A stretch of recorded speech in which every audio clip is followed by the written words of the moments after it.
Over the last 6 years, I've had the privilege of recording the stories of giants.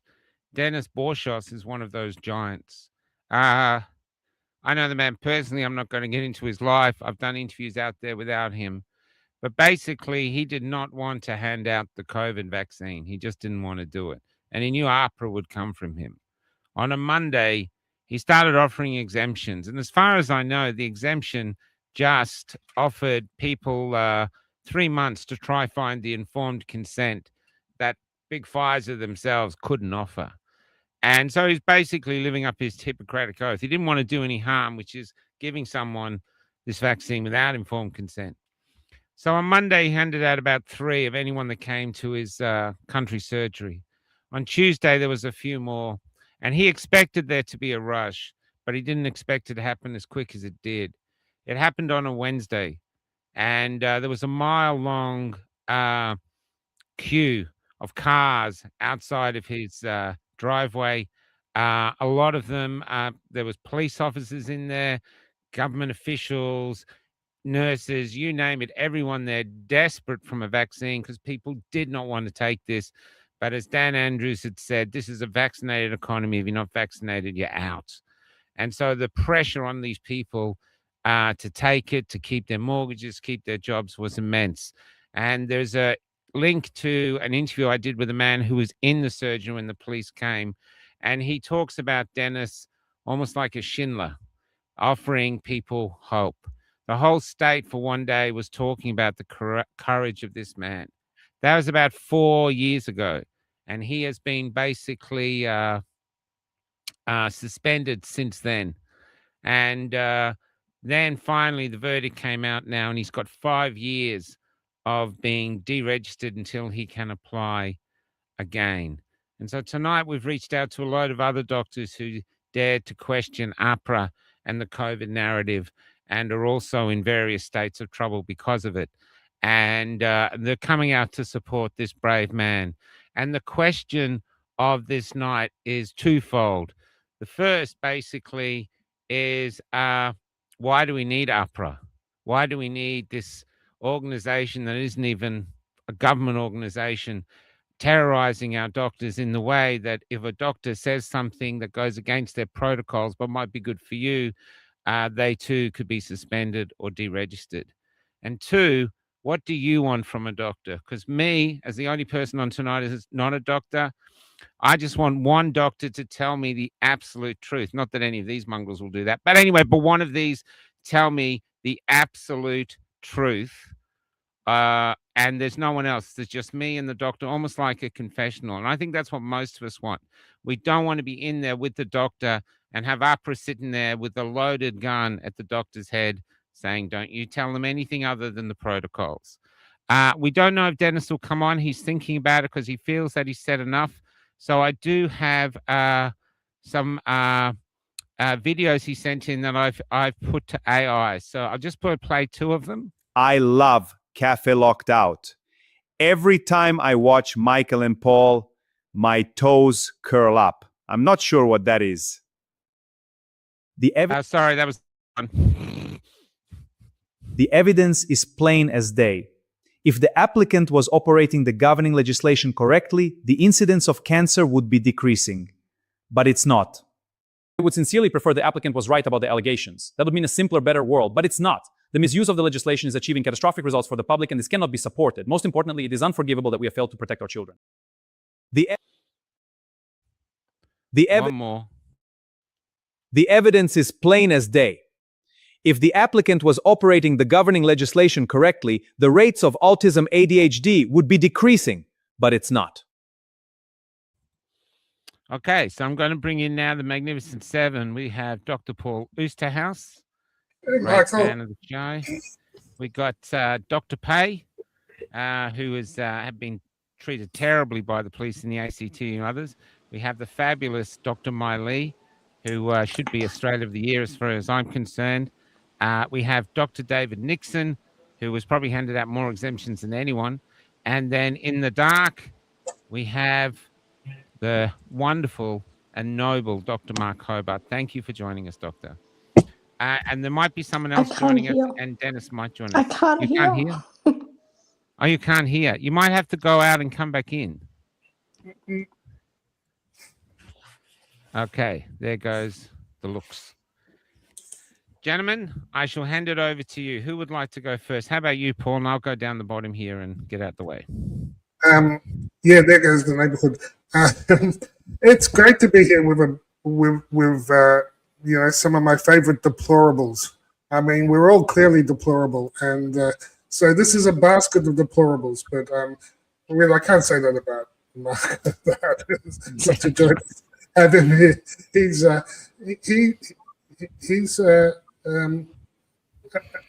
But we're here to talk about Dennis today, and I'm looking forward to it. I think it's a great tragedy. He's such a brave man, and those clips that we just played were from his testimony to the Medical Board of Australia and the tribunal. And he was saying if the system was really working in the public health interest, why are all these things, all these bad outcomes happening? And he, as Bruce understands, he came from a communist country, and so he knew that he knew the stench of tyranny and communism when he saw it, and boy did we experience it in 2021. And we should not forget. We should not forget, and we should really. I think it's important that we highlight this fantastic man. Yeah, he comes from Hungary. I don't know. I think he did his doctor thing over there. What he does, he was working in Colac, and in the hospital there in Colac, he was their number one doctor, the go-to doctor. He could do. He could be an anaesthetist. He could do broken legs. He could deliver babies. He was an absolute invaluable asset to the town, and now he cuts down their trees, and he competes for those jobs with other things as he's doing tree clipping. It's an absolute ridiculous waste of a resource. To me, it's. I don't see how the public benefits by having any of you not practicing, but especially in Colac, I don't see how the community benefits from having Dennis not practicing. And Andrew Beale, who is a major guy in the town, he's told me there's enormous support in the town for Dennis. What are your thoughts, Bruce? And you've read the verdicts and you've read his reply. Well, again, I look around the six deplorables here, and they're all of middle to senior years. The better two are grey-bearded. The others, excuse me, Miley, probably should be. But Dennis was in the same thing. He's got enough life experience to recognise tyranny and say, I'm not doing it. And I had the same thing. I didn't grow up in a communist country, but I spent about a year in Iraq and Afghanistan. So I knew that what we have in Australia, or had in Australia, was this sort of rare and fragile thing, a free society, safety, democracy, and it can go away at any time. And history says that it does go away every time. So when it came along, I also went, yeah, I know, I've seen this movie before. I know what this is, and I'm not doing it. And so I fell foul of APRA as well. I wrote mask exemptions. I wrote vax exemptions. And when I read down the finding, the judgment on Dennis, it started off his crimes were the first two things listed. He wrote vaccine exemptions. He wrote mask exemptions. Then they went on to clarify things about the circumstances, but they were his two crimes. And I did the same thing. And I've been mildly chipped in the past by Elizabeth Hart. Love you, Elizabeth, and you're quite right. She said, why are you even issuing exemptions? It's invalid. And that's utterly true. The basic first principle of law is that you own your body, so you get to choose what's done with it. And no one else may damage it without your permission. And without your permission sounds a bit odd, but there are times, surgery or boxing are times when you might agree to have your body damaged. But the default condition is you don't have to apply for permission to not be beaten up. That's intrinsic. So you don't have to get permission from your doctor to say no to the state. You just say, no, thanks.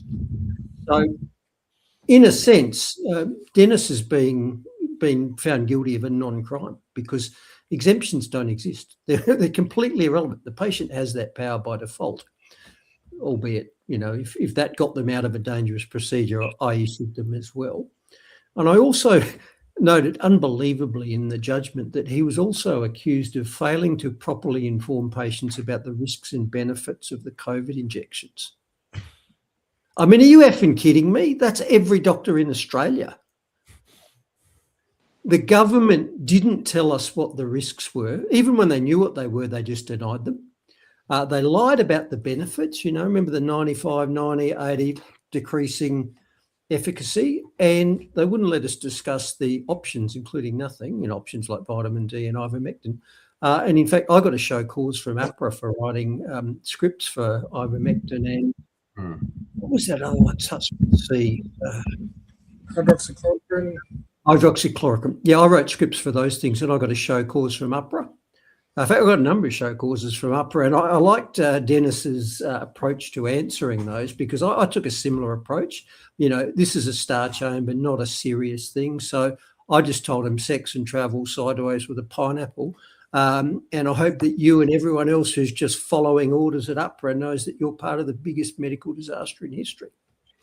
Now, when I did that, they also wrote to me and said, okay, if ever you want to get registered again, we will take this correspondence into consideration. So how good's that? Can I ask Dr. Miley? Dr. Miley, you've been like Dr. Hobart, and you've been fighting the same thing. It's still ongoing. So that's why Dr. Hobart is more here just to show his face and support. There's how has it been for you to hear that Dennis has got to hear now? After literally, he hasn't really done a crime. With the people, ask the people say it's not a crime. So what are your thoughts, Dr. Miley? Absolutely not. So I spoke to Dennis about what happened, and I attempted to read his judgment, but I couldn't bear it. I just couldn't bear it. So I think I read about 3-4 pages, and I just abandoned. He did nothing wrong. He did what was right, and I believe all doctors in Australia should have done the same thing. So I'm really angry that he have had to give up a career that he's good at to be a tree doctor. It's just wrong. Yeah. So. I love those video clips that you showed earlier. I would love to have those and post it on social media. They're exceptionally good. The AI though, they're not from him. Oh, They're speaking his words, though. Add a Hungarian accent to them. But they're speaking his words, Mark. Yeah, they're speaking his words. It's his words, but it's AI image of him speaking his words. It's brilliant. I still want it. So. Yeah, no worries. It only goes in 10-second slots. Yeah. David, you've told me you've issued hundreds of exemptions, and you now have about the same, don't you, 5-year or a 6-year wait until you can be registered? Yeah, I was just following Mark Hobart's lead, so I blame Mark. Because Mark came up with the line that, you're either mad or you want an exemption. So, people, you're in a catch-22. So I thought, well, that's a pretty good argument. So, yeah. And I did what Mark did. I hid my notes in case they were seized. My patient records were not going to be seized if it came to that. They were not in a place they could be found. Do you think they've waited this long to do this to Dennis in the hope that the whole world's forgotten about COVID and this won't even make a ripple? Do you think that's why they've stretched it out so long? Anyone? I don't know what they stretched it out because that's part of the punishment. They even deliberately ignored the last 4.5 years that he hasn't been able to practice, and added another 5 years out of spite for the crime of supporting the informed consent. You had that video that's recording of the people who were there. They were rejoicing because they were under so much stress to get the shot, and that coercion was illegal. It was a crime, and so few people stood up, and that's why there was joy. There's a doctor here who will actually listen, and he made a reasonable argument. He fought. You know, we know that there's myocarditis. It was already known at that stage. People are concerned about it. If they want a 3-month temporary exemption to go and see a cardiologist to discuss it, that's their right. He thought he was doing something very normal and reasonable. But what Bruce said was normal and reasonable too. They should have been able to just say, no, thank you, and that's it. But that's not where it landed, is it? They wanted to take away the ability of people to earn a living. So that's untenable coercion and a crime in my books. And yes, Bruce. That's And I my just want to say toilet that- plunger, which I didn't bring. So no, you said it was a crime what they did. It was a hanging offence, and that was made clear at Nuremberg. At the doctors' trials at Nuremberg, 3 of the senior Nazi doctors were hung, and the first item of the Nuremberg Code that came from that said the voluntary consent of the human subject is absolutely essential. So it was a hanging offence, not just a crime. So obviously nobody who consented this gave informed consent, because they couldn't be told what the risks were because we didn't know. Even if the government wasn't lying about them, it was still an experiment. They did lie about the benefits. They told us that there were protections which were not there, and we saw them decline off over time. And they suppressed all knowledge of the alternatives, vitamin D or nothing. So it's a fact that nobody in Australia who accepted these injections gave informed consent because they couldn't. So they were all assaulted. Every single person who rolled up their sleeve and took a shot was a victim of assault. And every single person who put a needle in the arm committed assault. There's no other way around it. Yeah. Dr. Miley, in your case that you've been fighting in the tribunal, didn't the magistrate or whoever the person is in charge say that the Nuremberg laws don't apply now in Australia anymore, or something to that effect? No, not in my case. No. Oh, That was, that was you, That's was it? David. that was- That was you, Yeah, sorry, David. yeah. What did they say? The way it was ended up being put was the fact that the Nuremberg Code doesn't have jurisdiction in Australia. I think that was the way it was put. Which technically in terms of my understanding of the legal situation, but there were so many things going on in the background that just undid everything. You know, the fact that this was a military-run operation, it was done under emergency use authorization inappropriately. It was done through the American Prayer Pact, and I encourage everybody to follow Sacha Latipova's work on the legal situation. And basically, it came down to the will of one person who had the decision to whether this was going to be rolled out to the global population. I mean, it was just an amazing situation. So you're saying that the Nuremberg Code did apply to the Nazis, but not to us. That's a bit of an indictment, isn't it? Well, that's maybe why I sometimes call us the new, we live in a new Nazi-like situation, because, stupid is as stupid does, Nazi is as Nazi does, communist is as communist does. It's got elements of all of that, what's been going on the last few years. I'm interested if Mark's willing, Mark Hobart, to we're really here to support Dennis and celebrate his courage to go against it, and he's been attacked. I think desperately unfairly, and I think a lot of the listeners feel the same. What do you say, Mark? Well, I agree with all of you and what you've all said.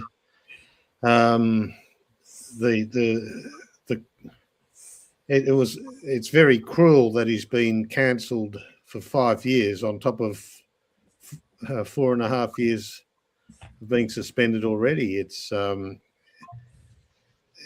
cruel. It's obvious that the punishment is way above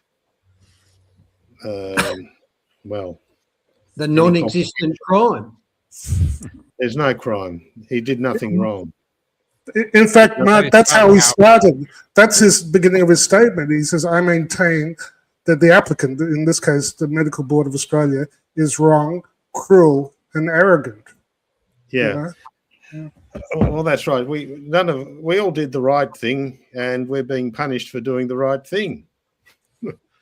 That's correct. This is how tyrants operate. We are working against a tyrannical order, and we're being punished for it. Correct. So of all of us, who's still registered? Michael? I haven't been cancelled. I'm suspended only. Well, hence my my comment there. The only good doctor is a deregistered doctor. It's really interesting. You know, I have met some doctors who managed to go under the radar. One works in as a phone doctor. He talked to me in Perth, and that's where they knew he was unvaccinated, and that's where they allowed him to stay.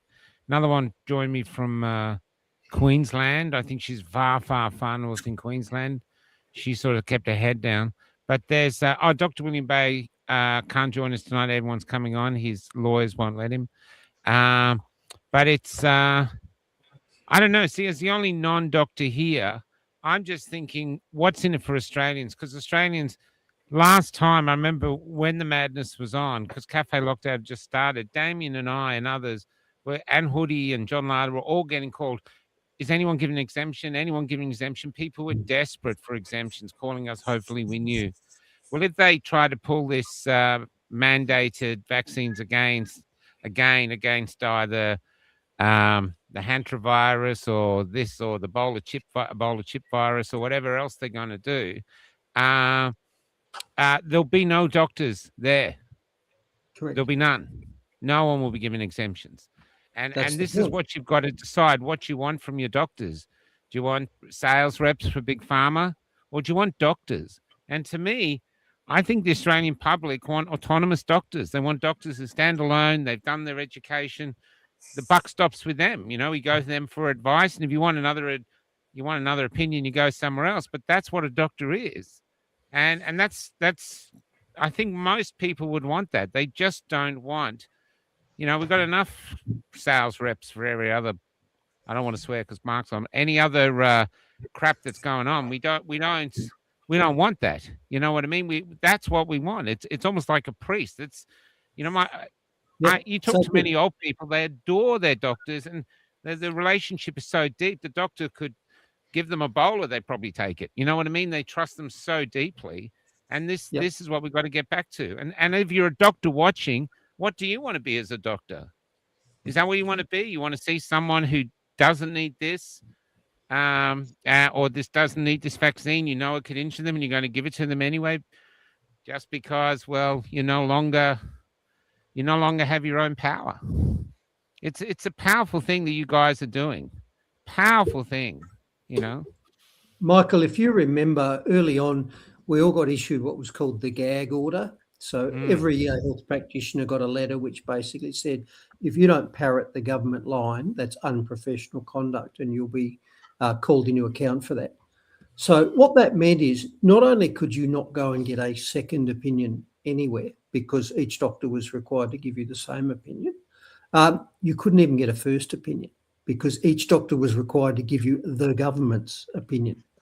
So in my case, I wrote, quite a number of vaccine exemptions, particularly for young female ambulance officers, because I was, I worked for ambulance at the time, and they would specifically come and see me, and they were young women and they worried about fertility because even early on we knew that was a risk. And so I did half-hour consults with all of them, and if at the end of the consult I decided that the risks and benefits were not in favour of vaccine, I'd issue them a certificate.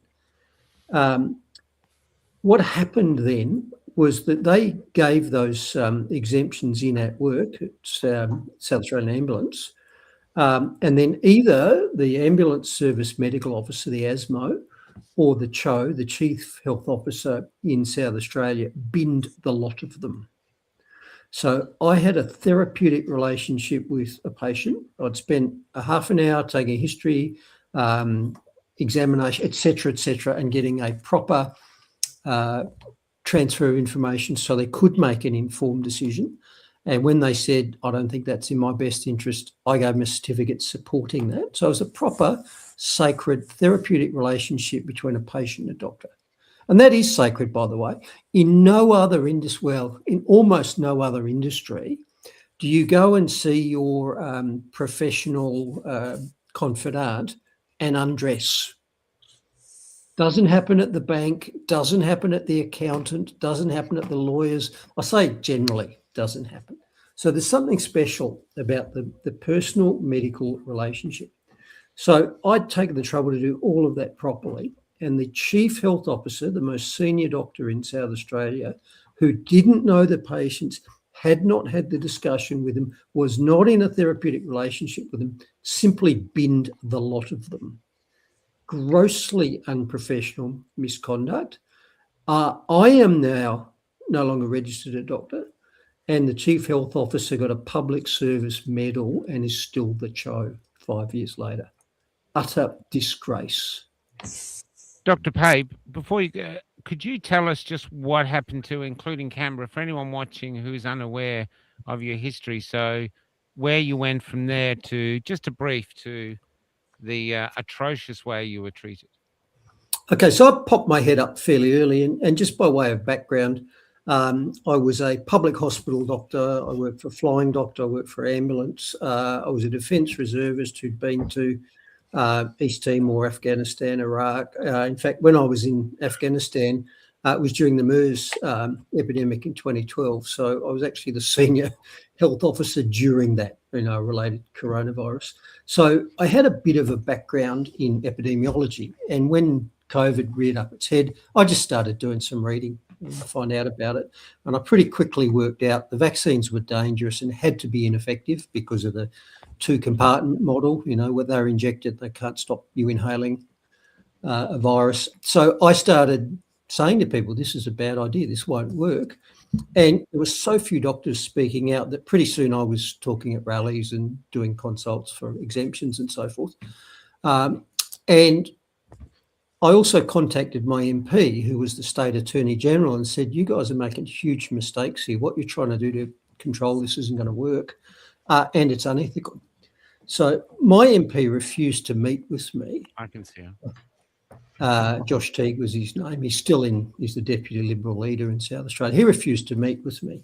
So I said to his Chief of Staff, that's fine. I've recorded all the conversations, which, by the way, made the Chief of Staff go apeshit. And I said, I'll be giving evidence at Nuremberg too. I've got the receipts. So following that, I had a visit from the police at home where they were pretending to do a firearms check, but they were really there to discuss another matter. And that another matter was the fact that I'd been communicating with my MP. And they said that I needed to pull my head in, otherwise, quote, things might happen which you do not want. So I had a personal home visit to threaten me to keep my mouth shut from the police at home. Now, I didn't keep my mouth shut. I uploaded that to the internet and got 100,000 views internationally, which again was not what the government planned on. So I then lost my job with SA Health, which meant I was free to go to Canberra for the big protest in Canberra. And in the lead up to that, the AFP framed me for a bogus traffic stop. I won't give you the details, but eventually, basically, they arrested me and said that I'd assaulted a road worker with my vehicle, when in fact I'd been stationary and the road worker had punched my Land Cruiser. Anyway, the police, there just happened to be 3 police officers sitting in a patrol car watching when this happened. So I was rapidly arrested and spent 6 days in jail. and then a year on bail, charged with dangerous driving, assault occasioning actual body harm, aggravated assault, etc., for this road worker punching my car. And I actually had it all on film. And the police forgot or didn't realise they didn't do their job properly. So when it went to court 12 months later, I had this string of 3 police officers all tell this tightly choreographed story about how I had, raced through this tight checkpoint and bowled over cones and revved the engine in rapid speed, when in fact I had a picture of this guy, the police admitting that there'd been no contact, and I had the assault on me. So that sort of killed the case for the police. But they went ahead. They went all the way through with it, framing me. And if I'd been found guilty, and let's face it, if I didn't film it, I'd have been found guilty. If you've got 3 police officers swearing that I did something, and you've got one COVID heretic saying that you didn't, I'd have been in jail. Yeah. And they were trying to get me 10 years. That's what they're trying to do. So, they really did try and get rid of me as a problem. So far it hasn't worked, but maybe they'll try again. But it doesn't matter. I've done everything I need to do in life. My only job now is to make sure my children don't get terrorised by the state. That's it. I don't want to be a doctor anymore. I don't want to go to medicine. Does anybody here want to be a doctor anymore? Is that what it is? Yeah, it's to our loss, though. I'm sorry, from us, you're a great loss to us. You all are, actually, but you are, and because we remember informed consent, I don't believe they've repealed informed consent, which means you've got to tell the benefits and the potential harms. The APRA position statement. Oh, good, Mark's back, I hope. And the APRA position statement, clearly it said you cannot say anything negative about the campaign. It was that simple. From then on, the regulators had destroyed informed consent by their gag order, and a few brave people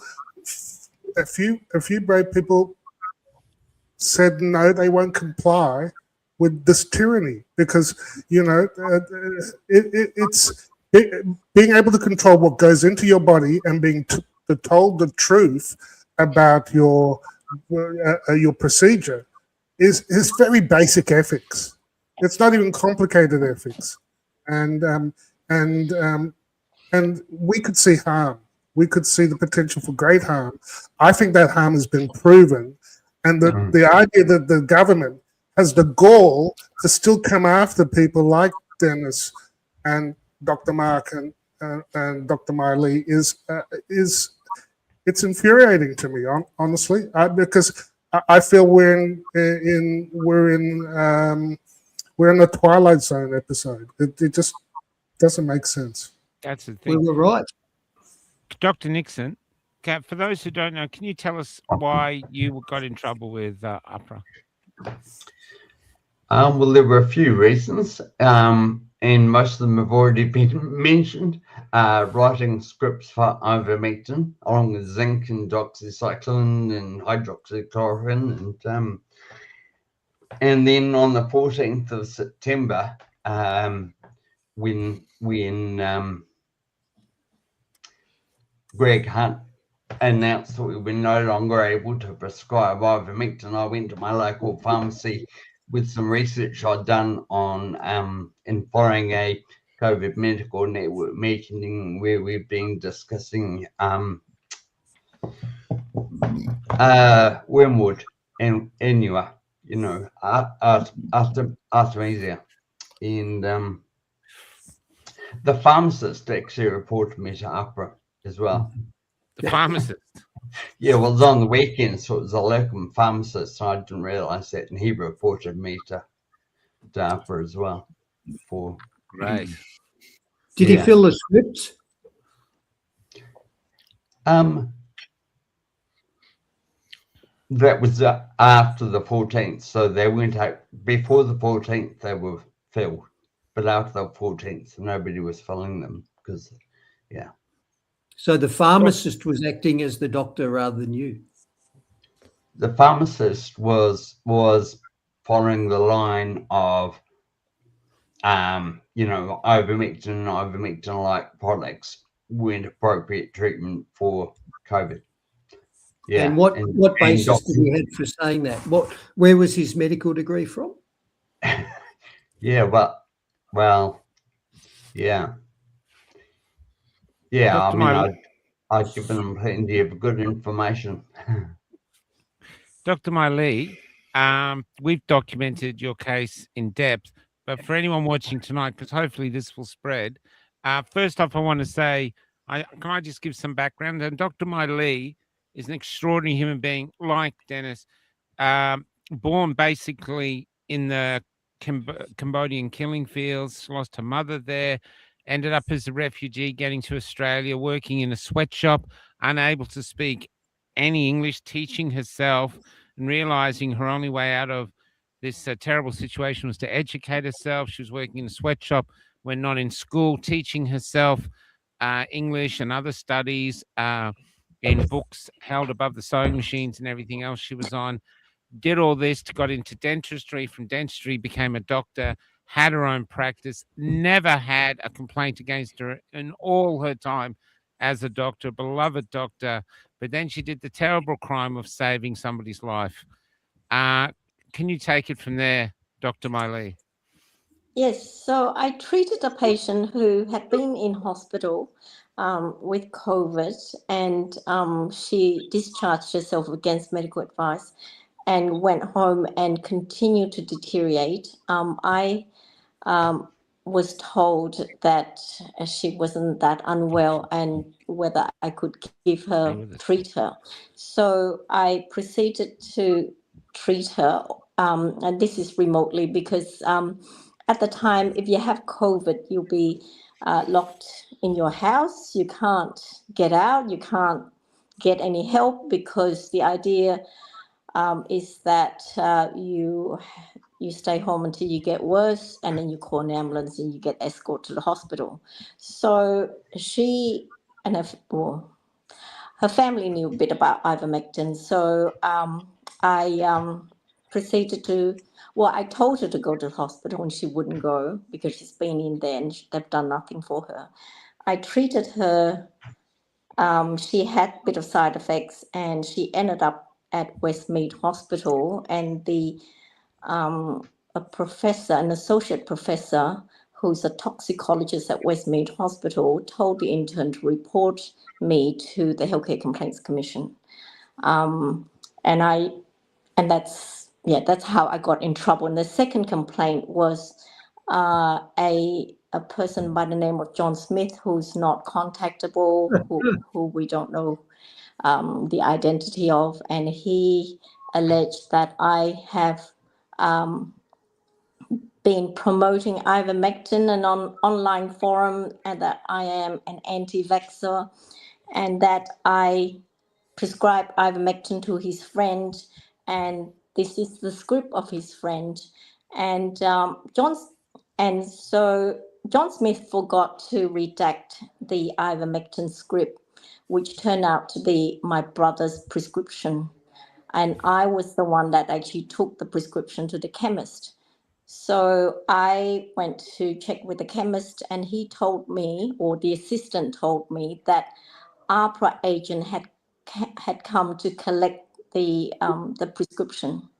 So the story of John Smith went a bit viral online when I posted that, and one of the independent media wrote about that. So that's kind of how I got into trouble. I did something a bit outrageous because after I got suspended, I decided to do what Oosterhuis was doing at the time, and that was to challenge a legislation called Section 145D1. And so I was doing it at the tribunal, and he was doing it at the Supreme Court. So that got me into trouble because halfway through, they decided to initiate a prosecution proceeding against me.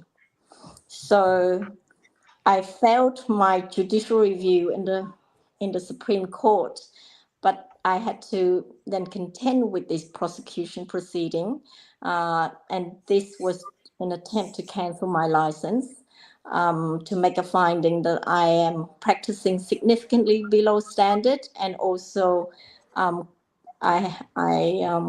committed professional misconduct because they wanted the files of 20, 30 other patients from me, and I wouldn't give it to them. So I'm still on trial. Well, I kind of finished, but I'm waiting for the judgment to be released. Didn't the chief witness or their chief witness actually admit under oath that you actually saved the woman's life? Yes, he did. So on the first day of the hearing, he was asked by the judge whether I saved the woman's life, because my barrister wouldn't ask that question, even though I told him to. But the judge went and asked, and he said, yes, my treatment saved her life. So just for dead ordinary people like me, you're a doctor and you're on trial for your registration because you saved the woman's life with ivermectin. That was legally, you were legally allowed to prescribe it then. It actually hadn't been made illegal. Okay. Correct. It doesn't fit in my head. It's like banging around trying to fit in like it's from another. It wasn't illegal, Michael. You just had to have hair lice and COVID, or strongyloidosis and COVID. Then it was fine. I'm just going to get to you now. I'm just going to get to you now, Paul, because I know we know your story back to front. But just while I go across, I just want to say what Bruce didn't say, Dr. Pay didn't say, is that he's not only has he worked in numerous war zones as an anaesthetist, I think it's about 6 or 7, isn't that right, Bruce? He also used to work on the helicopters with one of my gorgeous dear friends, Danny, and he'd be the person to come out to you if you'd fallen off a cliff or in a helicopter accident. This would be the man that would turn up with his sense of humor and stuff like this and probably try to save your life. So you're missing him. If you're on the road, he ain't coming. Now let's move to Dr. Oosterhuis. Now, Paul, you were 30, I think 32 years as an anaesthetist, and like I know the words you have for a major whatever, but what was the great crime you did? Because I saw that a doctor had won a registration back or had won a suspension after she decapitated a baby through a botched medical thing. So if she got her job back since she decapitated a baby, what did you do that was worse than decapitating the baby? Just out of interest. So I was like Bruce. I was an anaesthetist or anesthesiologist. So 32 years in the hospital, senior specialist, critical care. You know, I didn't jump out of helicopters. That was way cool. But I looked after a lot of people over those years, and I understood what informed consent and ethics was. Anyways, I was just pointing out that there was early treatment, and that people didn't need to be fearful on social media to my 50 Facebook friends, and you know, like, just guys, don't be scared. Take vitamin D, zinc, hydroxychloroquine, ivermectin. You know, evidence-based approach. It'll be okay. And but I was also critical of mask mandates. I was critical of the lockdowns. I said they didn't have any evidence. I pointed out the flaws in the PCR testing. I talked about all sorts of things, and I did some memes, and I did some hurty memes, and particularly they were hurty to the health minister, Brad Hazard, at the time, because I sent him a meme. I actually sent him a post saying, "This is the infection fatality," with a chart of the infection fatality rate by age. And this was the day that 24,000 school kids were being injected with the COVID vaccine at Pacer Arena. And I was furious because they didn't need it. And the chart showed that the risk of COVID in that age, the fatality rate was so small that you would expect 0 on those figures to die of COVID. So I said to Brad Hazard, if even one of these children dies following the shot, you have a signal of harm. And if you're not looking, you will be held culpable.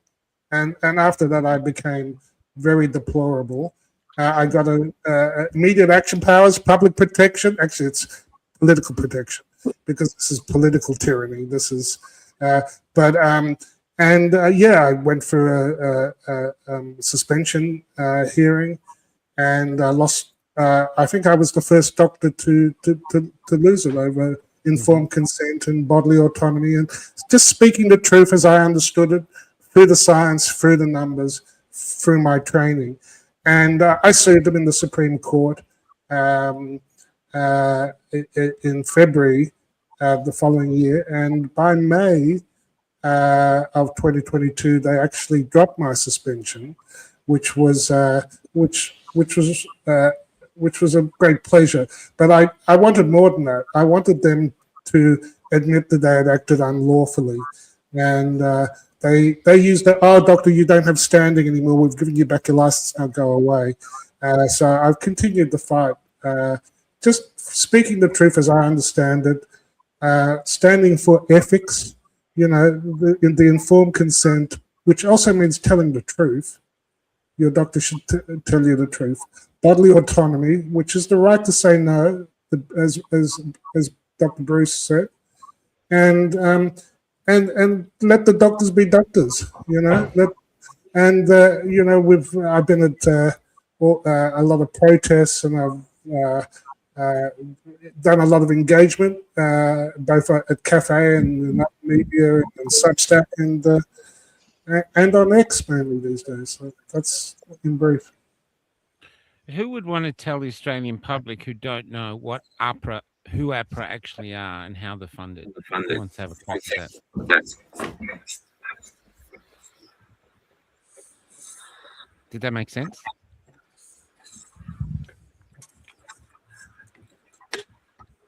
Who wants to take that? Yeah, no one wants to take that. No, APRA, Australian Practitioners Regulatory Agency. The actual governing legislation is, you take the A off it, and it's Health Practitioner Regulation National Law. But it's not exactly national. It's implemented differently and slightly differently in each state. So there, but it's meant to be a coherent. So they hold the list of practitioners, and they can govern. Once they establish this list, they can take away your ability to practice for saying hurty words to politicians. And their board is all doctors. Is that correct? No, no. I think there's one. There's one doctor, and there's someone else who's in the health industry, but the rest are no. And they'll tell you that's how the legislation designed it. It wasn't designed to be doctors and peers. That's what we replaced. You know, before the New South Wales Medical Council, they were the applicant in my case that I sued. Before they used to be the medical board, New South Wales Medical Board, and it was under a different regime. And for most of the first 3 decades, 2.5 decades of my practice, I really had the sense that if there was a complaint, not that there were complaints, but that it was dealt with by your peers, you know, and everyone wanted best practice, and no one wanted harmful practitioners out in the public. But we've got this strange inversion now where people who are like that, my words were harm enough to end a 32-year career. You can't believe how much work it took to get there, you know. But also Bruce, like you say, the Dr. Bruce. Well, we have another guest coming on. I think we should give him a round of applause. Yes.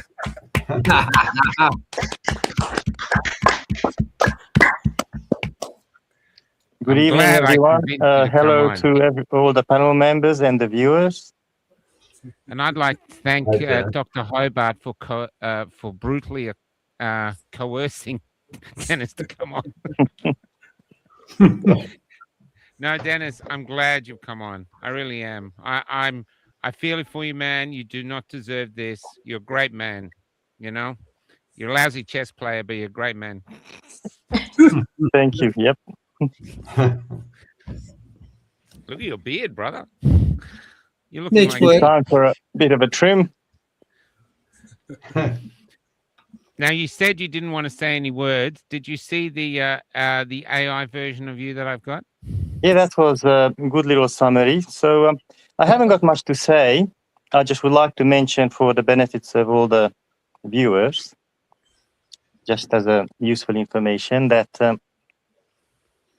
the proceedings, I got what I expected. I think it was useful because it dispelled any illusions people might have had about the system and our place and position in it. What I would like to mention is that I have pleaded with the tribunal to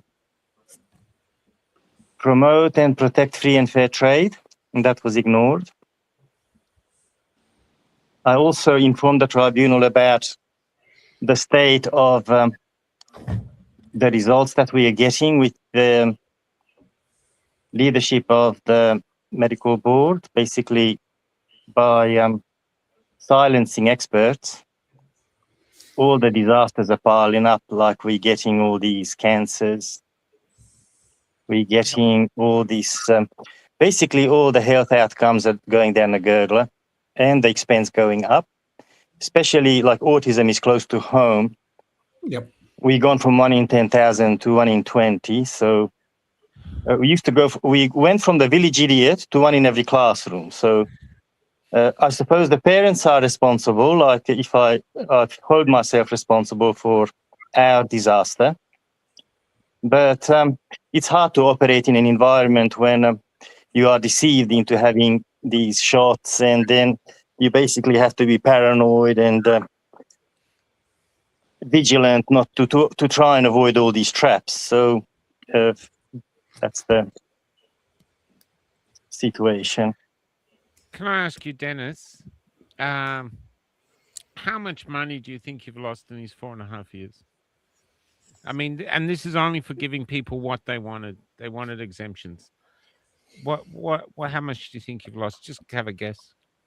Well, I lost my income. So I, by the time I got suspended, I was on a modest income, average GP earnings around 150,000. That's the clinic income. Basically, that's the total income of the clinic. So all the deductions come off that.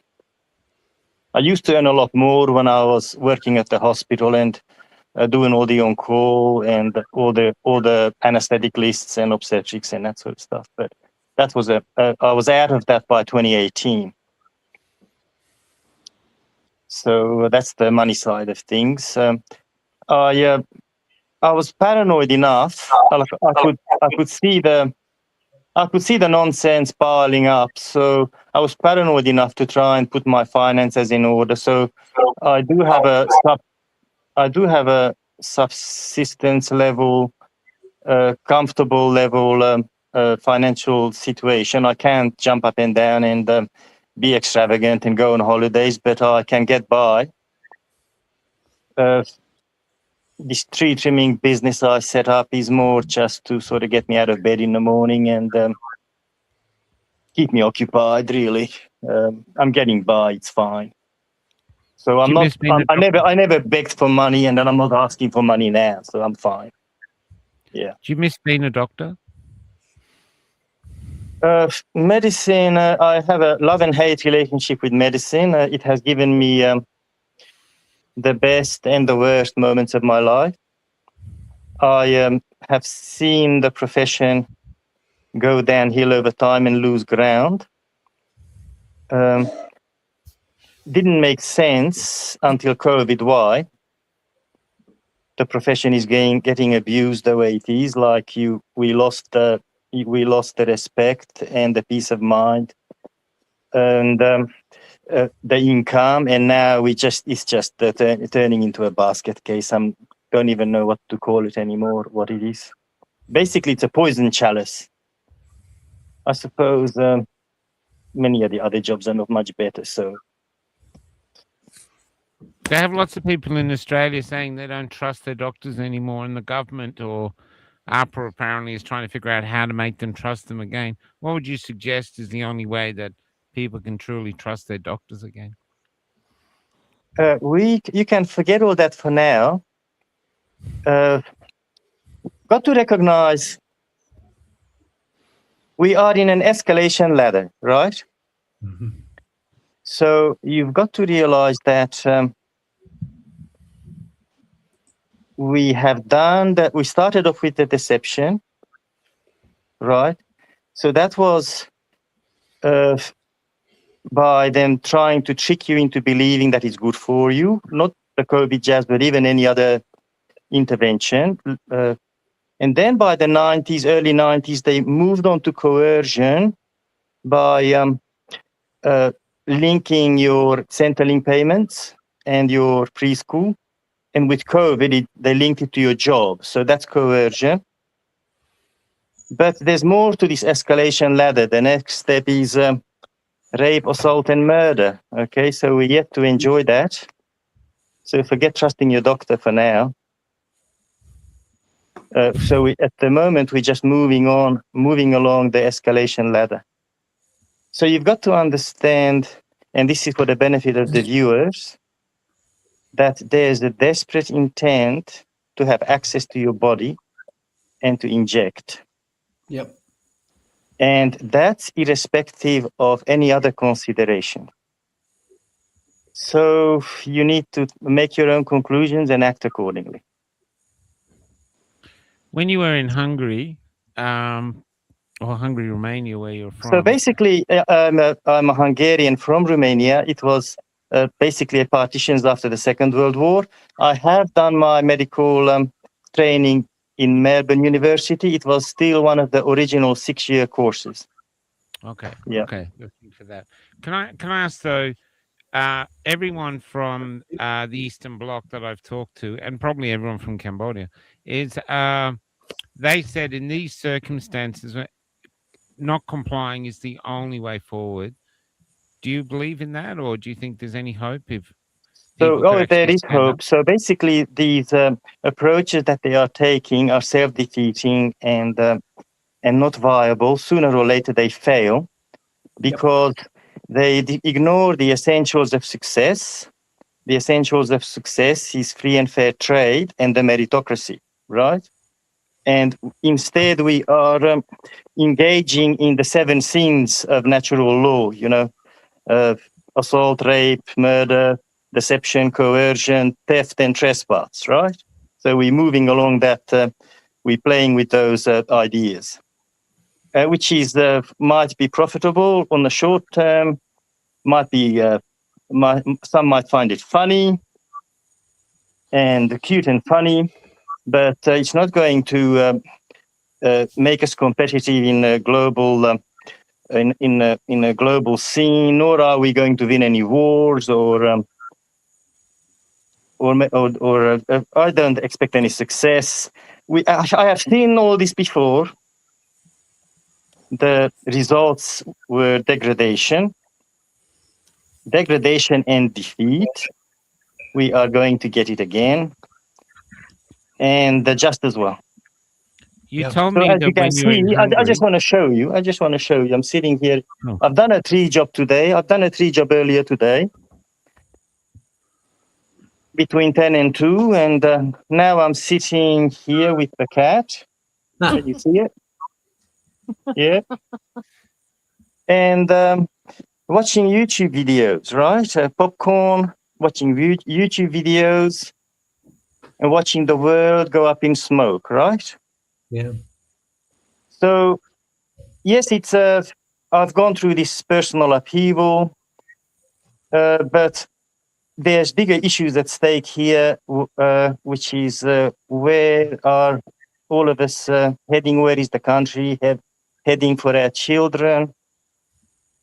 And we're certainly going in a direction that cannot be supported. You said when I interviewed you once in your practice that when under communism everything decays because no one can be bothered to do anything. Everything declines. Yep. Do you see that happening now in Australia? We have gone through this before, and it's a simple concept. It's very easy to ban things and stop people from doing things, and people will stop if it becomes unprofitable to get off the couch. Then they'll stay in the couch, like I'm sitting on the couch now, and then things slowly degrade. So we need the best ideas to survive. We need the best of our people to show us the way, and that's the meritocracy part, right? So without the meritocracy operating properly, there's no chance of us being successful. And yeah, you can just look at the degradation of our country. We got rid of our manufacturing.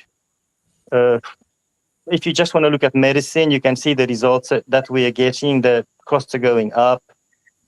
All the markers of well-being is going down.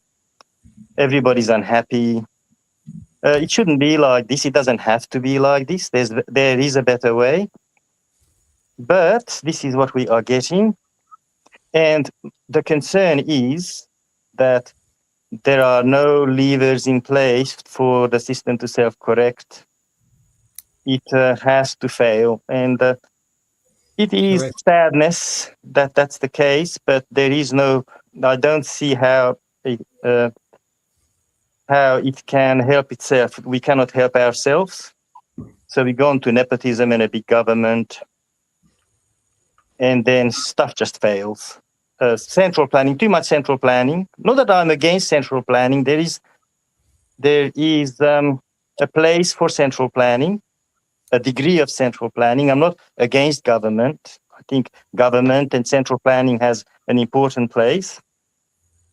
But the way things are now, we have single points of failure, we have corruption.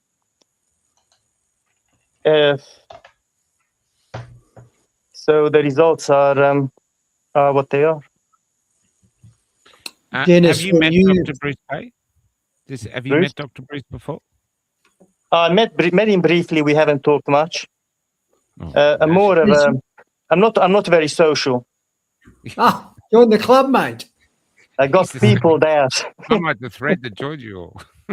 As I was listening to you there, Dennis, I mean, I agree. I've said for a while, governments are cancers and they just grow until they kill the host, then it all starts again. And I'm reminded of, I think it was Stefan Arnio's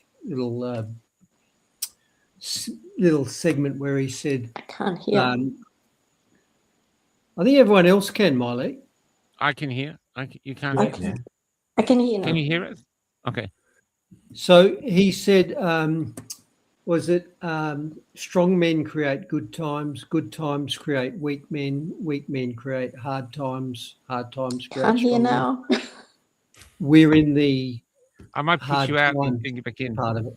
Okay. You know, like we have a government that has weaponized incompetence and disability, using the apparatus of the state to reward people who claim imaginary offence or victimhood in some way, whilst they sideline you, me, Paul, everyone else who actually was competent, productive, motivated, etc., etc. They've done that deliberately. You know, Pity Miley's gone, but you know, in the killing field, Pol Pot killed all the intellectuals. He killed the doctors. He killed anyone who was competent, because that's not what government wants. That's not what a farmer wants. And you know, I'm a little bit of a sheep farmer these days, and I shot a sheep recently because I could never catch the bastard. So when I was ready to eat one, that's the one I got because it was troublesome. It's the same with human society. We're being farmed by the government, and I think you called them the rogue bulls, Michael. Yeah, that's right. We're the rogue bulls. They jump out, they push on fences, they cause trouble. Too much testosterone, I suppose. And so they're the first ones who get hammered down because the government wants these docile, castrated, factory-fed farm animals that they can do what they like with and then kill. That's the metaphor that I see. And right now, yes, every time I listen to Bruce Pay, it's like if I was listening to myself talking. Except he's more articulate and has better knowledge. I think we both went through the School of History, though. A little bit, yeah. And I You wanna like say the something, Paul Dr. Pot, but it's an interesting point, like you brought up a Paul Pot in the context of my Lee. It's an important little fact that it was made possible by Nixon and Kissinger bombing the country just beforehand, if I remember correctly. That's correct. Yeah, they bombed the shit out of it, and then they just walked into the Capitol and took everything over, killed everybody. See how one evil leads to the next. Yeah. You sow the seeds of evil, and it grows into a nice big tree, and then you see blood everywhere.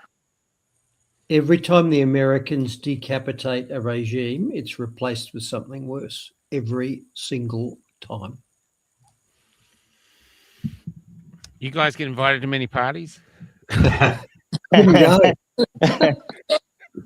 The truth is abrasive. It's Yeah, it is. uncomfortable No, it is. Right? and gets punished. Yeah. And at this point, there's not much to be lost. So the reason I took a stance because I considered that there's nothing left to lose. Yeah, correct. Yep. On the morning of the day you started handing out exemptions, did you have a sense of your own fate, your own destiny now? Like you were signing your own death warrant by basically giving these desperate people what they wanted? What happened was that I designed the exemptions for it to be bulletproof so that they can't attack me. Because as paranoid as I am, I did not realize just the ferocity of the reaction. So that's why I agree with the Bruce that everyone's exempt. So the whole idea of issuing exemptions is nonsense. I just did it to support people because they wanted it. That's what they wanted and came and ask for exemptions.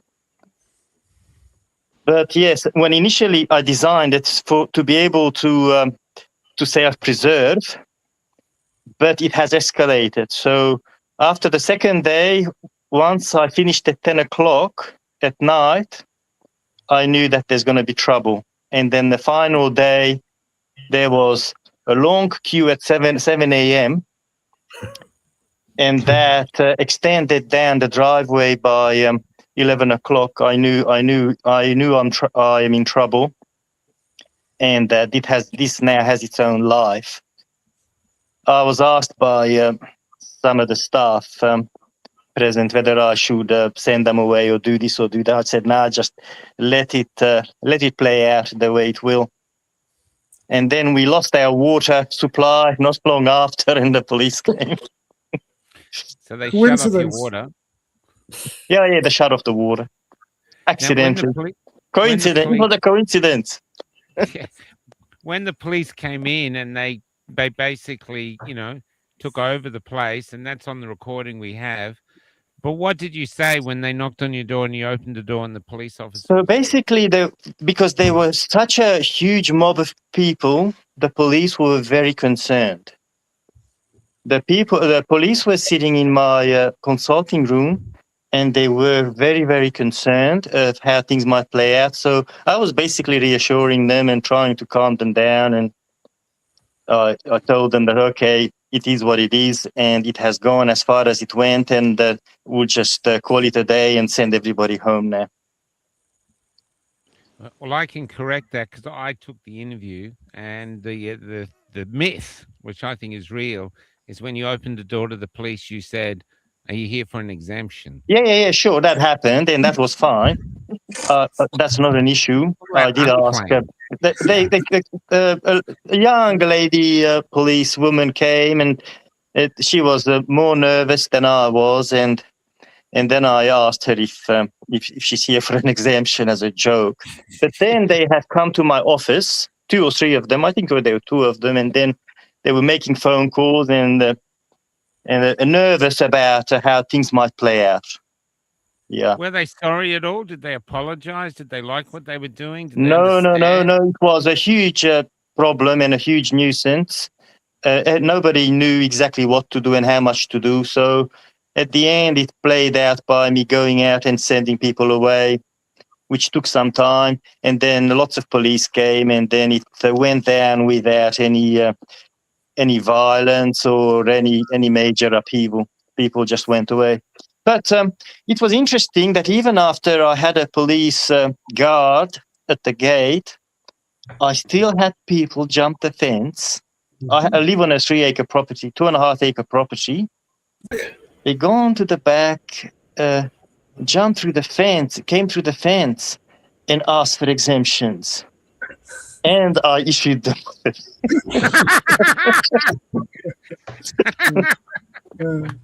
Yeah.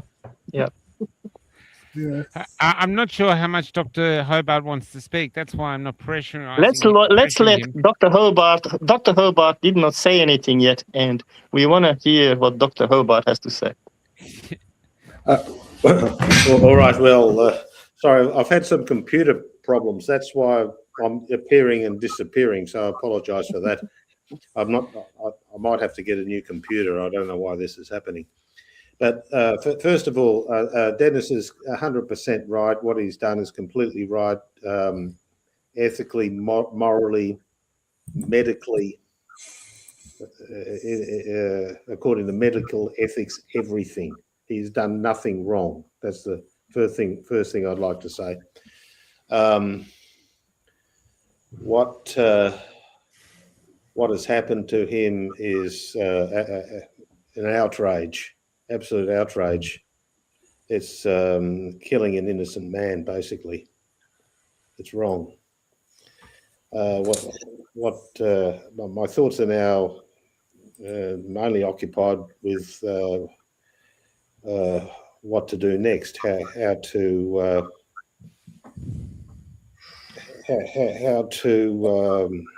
progress. I know I've had discussions with Dennis. He's saying we have to wait till the system collapses before we can do anything. I think maybe he's right, but there must be. I'm not particularly happy with that because I want to do something. I sort of get depressed if I don't. I think we should take out APRA. I think we should take a groundswell and take out APRA. And the first job is to educate the people who APRA is. Most people have no idea who APRA is. And I don't see any point for them. You have a board of general practitioners. Certainly you have things that could do what APRA does. I mean, as far as I can see, APRA is just protecting the product of big Pfizer, and they'll crush anyone who gets in the way of that. So how does Australia benefit from that? How do Australians benefit from that? I have a beautiful picture of you, Dr. Hobart, that I took at a protest. It's one of my favorite pictures. It's you holding up a sign, "Let doctors be doctors." And I'm looking at these doctors now. You are good doctors. And the sign should actually say, "Let good doctors be doctors." Australia is suffering a great loss from you 5, 6, not practicing. We are the losers. And we get nothing in return. It's not like we lose you and we get a whole bevy of new doctors who are brave enough to stand up and do what's right by the Hippocratic Oath. Like today, Dr. Pierce wanted to come on, but she can't because the lawyers, she's got, APRA has banned her from talking politically. Dr. William Bay wants to come on, the youngest of you, one of the bravest. And he can't come on because his lawyers are saying not to. Dr. Nixon and I are reaching out to similar doctors like you around the world because I think it's a time the whole world is going to lose out when the bravest doctors are not allowed to practice. I mean, there's no win-in for us. The only win here is for Pfizer, is for the big pharma that gets to sell its product, protected by the government, protected by APRA. I don't see any benefit. It's not like any of you have killed anyone. It's not like you've been on charges for anything else. You just gave the people what they wanted, which was an exemption for time to think before they took something that has turned out to be highly toxic. Please let me interrupt. Sure, buddy. There is no such thing as APRA. It is just a name. It's an arm of the government, same as the tribunal. And the system is not designed to self-correct. Okay? So that's why, because we haven't got the mechanisms to self-correct, we haven't got real political power. We haven't got levers to help ourselves, apart from trying to harm minimize by not holding our arms out. It's not just protecting yourself when you don't put your arm out, you're making everyone else stronger. Because that makes everybody, it makes it easier for everyone else to resist. And that's, I don't just mean vaccines, it's all the other nonsense as well. Every time you comply with nonsense, you make everybody else weaker. So, sorry, that's my 2 cents worth. And I would like more learned and more able panel members of the panel have their say. Thank you. Daniel, we love you, Dennis.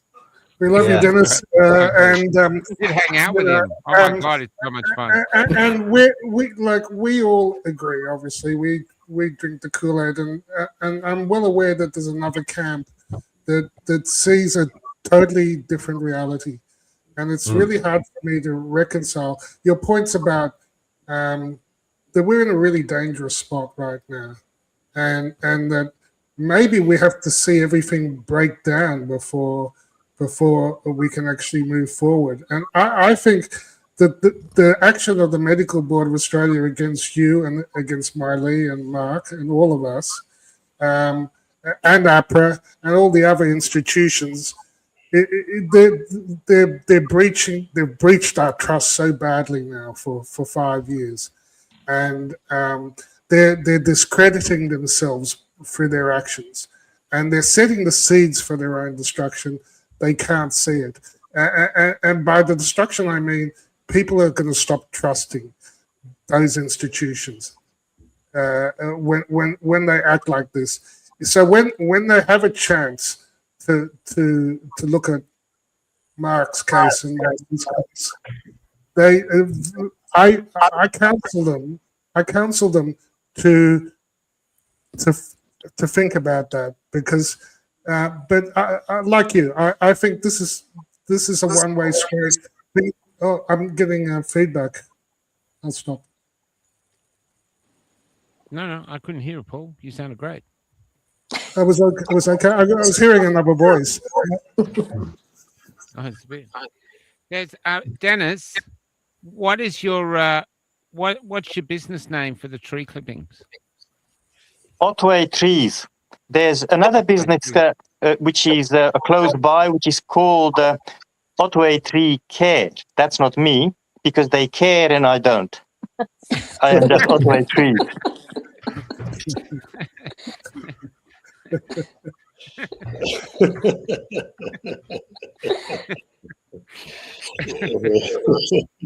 Otway Tree Cares, yeah. I got Otway Tree. I'm looking for your website. Are you Otway Trees? Otwaytrees.au.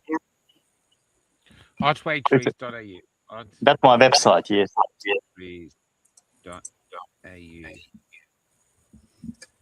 So you can get a tree lopper who will do no harm. Oh, I'm more harm than ever now. I'm killing all these beautiful trees. My heart aches. Some of the trees that I'm bringing down. Yep. Oh, that's sad, man. Yeah. They're like the one I cut down today. This was a beautiful, healthy tree, nice leaves. Okay, there it is there. Dr. Dennis, tree clipping business. So you found it? Yeah, it's up. I got the link there. So put it up there. Yeah. Okay, I'd rather than keep you. Is there anything else anyone would like to get off their chest? I admire you all for coming on. I actually feel like crying. I think it's such despair that we're here. And to me, we have to fight. Dr. Pay says it the best. The way we win is we don't quit. So I think not quitting doesn't mean just sitting back and waiting. So, yeah, so I'm of the thing to keep pushing ahead in some manner or form. Yeah, but yeah. If I could just say, Sure. just speaking up, and it gives people hope. You know, it does give people hope, even though you might be feeling like shit. Just by standing up and saying what you believe in does give people hope. So we got to remember that. Yeah. Did Dr. Hobart just swear on Cafe Lockdown? Did he go? I don't think Afra's going to like you, Mark, for going on to spilling your guts again on social media. That's not going to go damn well. You know, your case is still ongoing. I would be more careful what I'm saying. Have you uttered any prescribed phrases? I've got a Twitter account. I post reasonably regularly on that. Yeah, I'll follow you. And it's So I mean, I just say the truth. I don't really criticize people. I just say truth things, you know, and they can't really argue with that. Well, they can try, but it won't work. Mark, you should be aware of what RFK Jr. said. They don't punish you for telling lies. They punish you for telling the truth. That's correct. Absolutely. But look, I don't know why, but I feel compelled to do it. I can't help myself. Same. Yep. Same. So I'd like to go back to Paul's comment about the alternative reality, because I have difficulty with that as well. And at my hearing, the expert witness for the medical board, which is Dr. Gillian Singleton, who I understand has also been involved with a couple of the other doctors, made, you know, the basic proposition was that there was this really nasty pandemic, and we had these vaccines that were safe and effective, and I wrote these exemptions which put people back into the community and put people's grandmas at risk. You know, the same rhetoric that we were getting 5 years ago. So I'm interested, Paul, in terms, because you're obviously coming into contact with colleagues that see that narrative that is their reality. How do we reconcile that? I mean, I think there's increasing evidence that the concerns about excess deaths from vaccination are coming home to roost. I mean, this week we've had John Campbell talk to Robert Clancy about the Japanese study, 20 million people, and you're nodding your head there, so you've obviously, that's crossed in front of you as well. I'll hand that over to you to provide your description. It is really strange because I mean, there's a lot of data points now that are showing that those shots have caused massive harm, and I think more and more people understand that the things called childhood vaccines didn't have placebo controls, so they were never studied. They were the one intervention that didn't have true placebo controls, but now has been elevated to a religion. And all of us, I became aware of things like Dr. Paul Thomas in the US, and there was vastly important data that I saw being suppressed.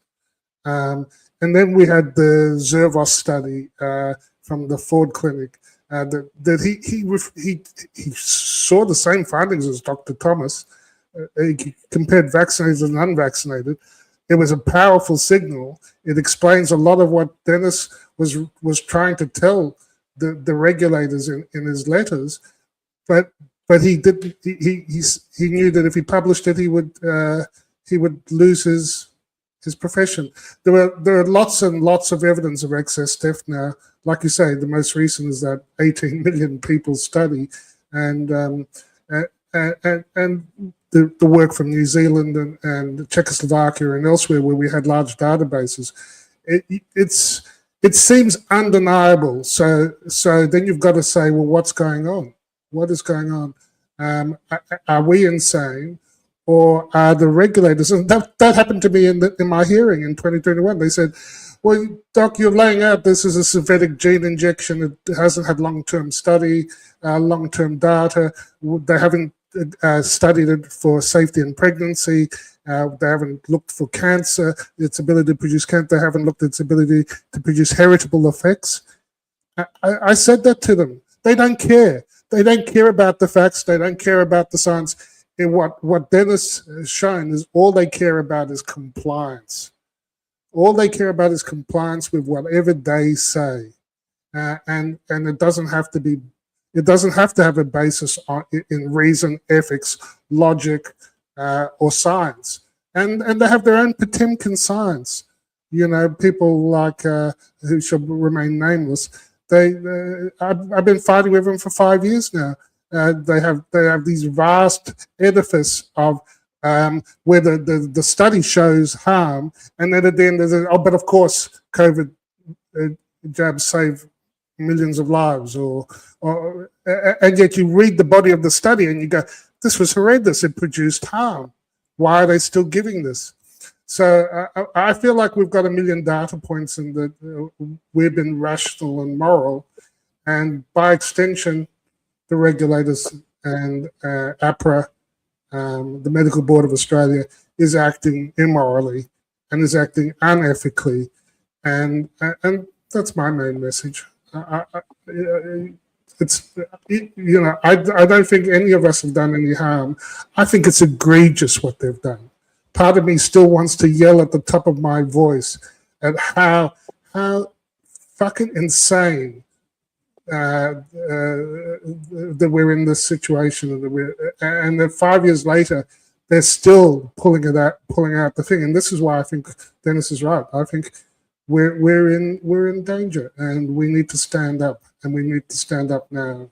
And we're here. We stood up, but there's a lot of you out there that need to stand up and tell them to pull their heads in, because they're going to play this trick. They're going to run this playbook again, and it may be soon.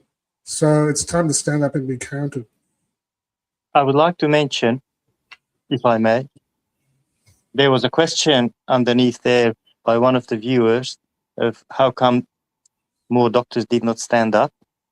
Just would like to bring your attention to the viewers that to the Milgram experiments, that it has been shown that even without any coercion, just on the say-so of an authority figure, 80% of people will kill if instructed to do so.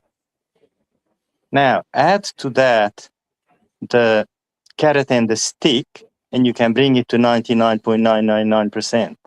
That's why there's so few of us who did anything. Well, look at the tragedy from my point of view. I've got a panel of doctors, and I can't get a prescription for medical marijuana from any of you fuckers. True. The crime. I think we all saw during COVID, just by going to Bunnings, we saw what vest and a job did to the average worker. And I'm reminded of the story of, I think it was called Police Battalion 42, which was like a reserve police battalion in Nazi Germany, and they got mobilized and sent to Poland in about 1942, and they became the most efficient killers of Jews in the whole East. And they were just ordinary people. It was the postman, it was the teacher, etc., etc. And almost none of them stood up to it. And fast forward to COVID, I would go down to Bunnings, and instead of the door greeter sort of awkwardly greeting me like they used to do, hiss at me if I was, too close or not scanning in or walking the wrong way up and down an aisle. They turn like that. All you got to do is give them an orange vest and a job, and they turn into, killers. It's not hard. It's extraordinary. It's terrifying. Hmm? It truly is. That's why a lot of people, when we talk about the shrine, they always go, "Oh, those police officers who fired on Australians went Australian. They were from overseas," and they weren't. Even people in the movement don't want to believe they're Australians, but they were our brothers and sisters. They're our kids, and they were given guns, and they were told those people are bad people, and they enjoyed firing upon them. I was there. I saw it. They enjoyed it.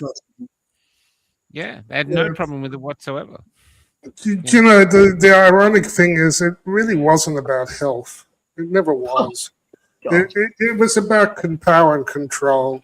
It was about oh, you can go here but you can't go there, getting us used to locking ourselves in the house because they said so.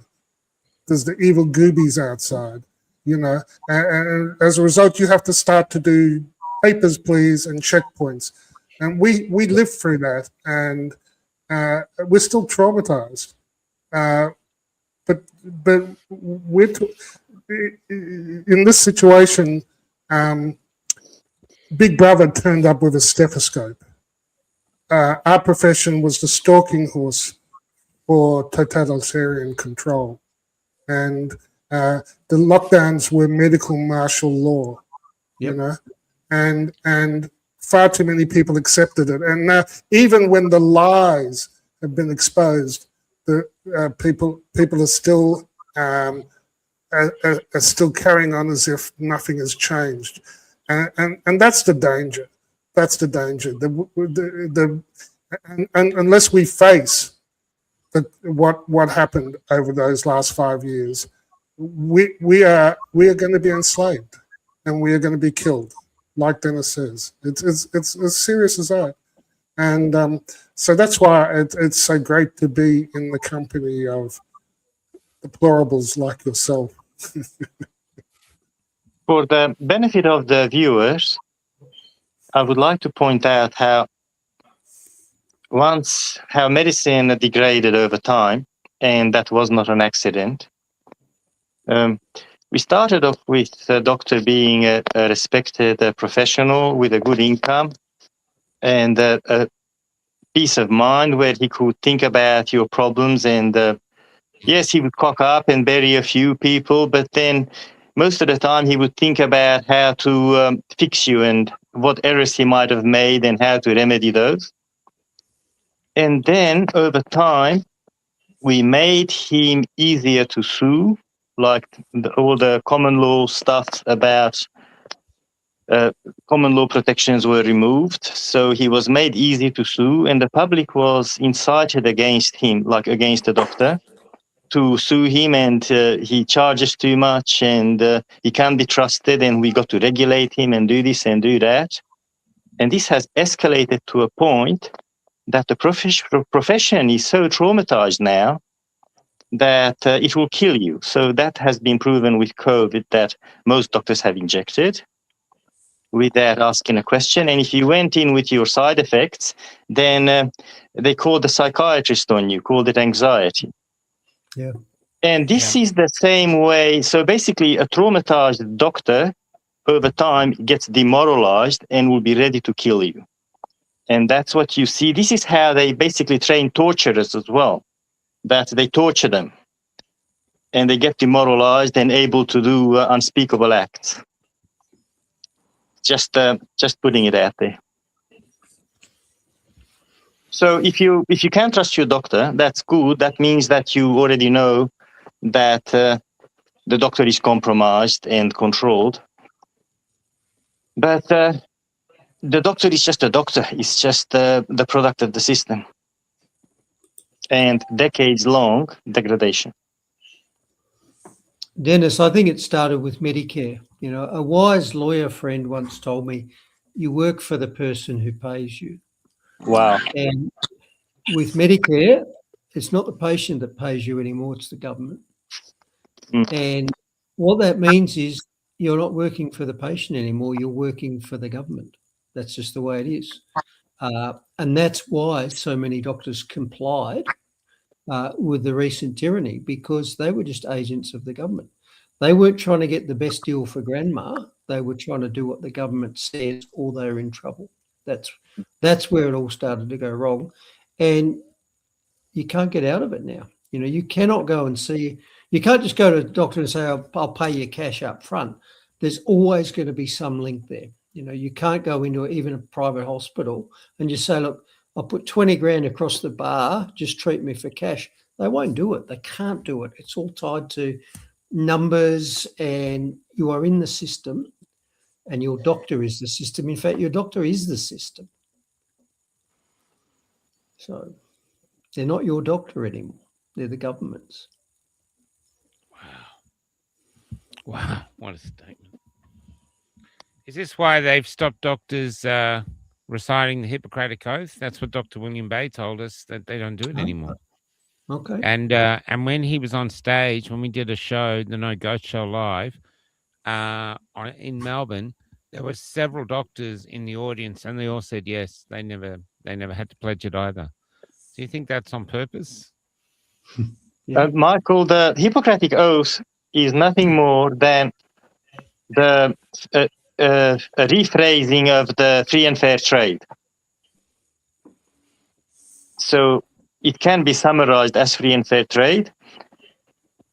And that brings us back to the deception, coercion, trespass, theft, rape, abuse, and murder bit. Sweet. I made an AI version of you, Doc. Did you know that? Sorry, mate? I made an AI version of you. Do you want to? I've seen it at the beginning. Yes, I thought that was favorite. Interesting. I love Cafe Locked Out. Every time I watch Michael and Paul, my toes curl up. I'm not sure what that is.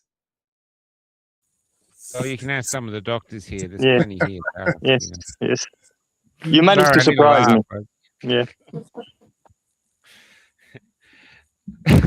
It sounds a bit like Putin, one of them. I think you used Putin's voice. There's this. Is there anything else anyone would like to say? This is a very hard show. I'm really glad you came on, Dennis. And I think it's really important that people hear this. I hope you share it, because the only ones that can fix this is you, the public. The Australian public has to go, enough. This is not doing anything for us now. We are not benefiting from this. And it's your taxpayers' money that's paying for all of it anyway, probably. And you're not benefiting. How are you benefiting from this? It's a simple question. And we can ask more. And I know we had Malcolm Roberts on the other day. He says One Nation wants to get rid of APRA. So maybe give him a chance. See if that's the reason Dennis is wearing orange. You know, see if that's a reason to get rid of them. Even let's give her a chance. She can't do any worse than the ones we have in. And everyone's turning against them. Hughesy is now ripping into them. He wants a new election. There's people have had enough now. I think there's not revolution in the air, but there's a murmuring of it. I don't think we're near revolution yet, but people are really pissed off. And the figures coming out of how much the government has been spending and how much these politicians have earned in the last few years. You know, that woman, I can't remember her name, spent $1,000 on a car waiting outside a tennis match. Most people in Australia now don't even earn that as a wage. You know, so this is it. To me, when I look at Parliament now, it's like watching the pigs in Animal Farm. Yeah. You know? Yeah. That's where we're at. Michael, I don't know if we're going to have a revolution, but I suspect we're going to have a collapse. Yeah. We need it. And the Lighthouse Declaration thing that I did with Robert Brennan and Ros, Neil and Cook, it's just saying, it assumed a collapse, honestly, because it was the death of meritocracy, it was the death of ethics. And we said informed consent, ending censorship, ending the lawfare, bodily autonomy. We have to have a foundation on which to build the new health system, because I don't think this system's going to stand, because it is just causing too much harm, which was the point that Dennis made in his letter to the medical board, and they didn't listen. And they didn't want to listen, and they attacked him for saying it, and they attacked all of us for saying they were doing harm, and we wouldn't stand for it. And we don't have any regret for speaking our truth and speaking up for those principles. So I would just say, look, I think that's if we don't have those basic truths, the right to tell the truth as a doctor, as opposed to having the government tell you what the truth is, or some regulator telling you what the truth is, then we're in a dangerous situation, especially when those doctors are basing it on their observations in the community, in the literature. They didn't care about any of that. So these are the foundations we need. I think the collapse is coming. The collapse in trust is already well underway. And I thought they would be smart enough to wake up and turn that around. They still have a chance with Miley and Dr. Mark, but we'll see. Anything can't you'd like turn to it say, around, Paul. Miley? Sorry? Anything you would like to add? Oh, I just want to say I'm when I first got into this state, trying to do the right thing, I just couldn't do it the other way. So I couldn't understand why there's so few doctors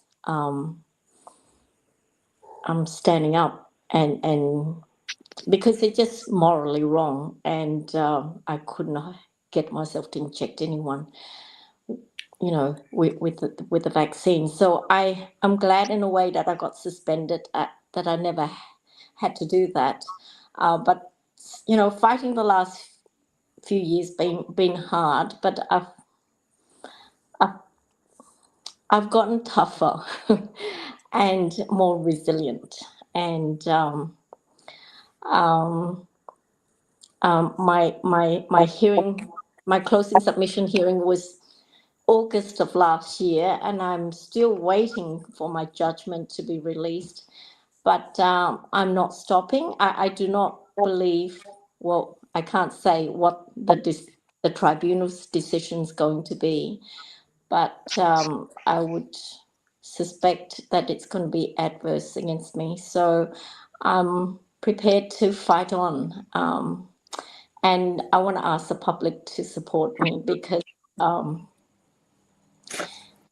because having them behind me is very powerful, and it's not me that's important, it's them, their support and their voices that really helps me.